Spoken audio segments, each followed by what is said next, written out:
আজ আমি রান্না করব সরষে চিংড়ি। সরিষা জিরা আমি ভিজিয়ে রেখে দেবো। এখানে আমি সরিষা জিরা রসুন কাঁচামরিচ আদা আমি একসাথে বেটে নেব। আমি চিংড়ি কেটে পরিষ্কার করে নিয়েছি।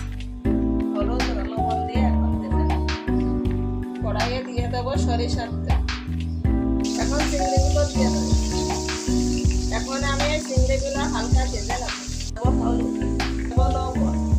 এখন একটু জল দিয়ে মশলাটা মেখে নেব। জল দিয়ে গুলিয়ে নিয়েছি। চিংড়ি ভাজা হয়ে গেছে। আর একটু সরিষার তেল দিয়ে দেবো। গুলিয়ে রাখা মশলা দিয়ে দেবো। এখন আমি ঢেকে দেবো। ঢাকনা উঠিয়ে নেব। হয়ে গেছে। সরিষা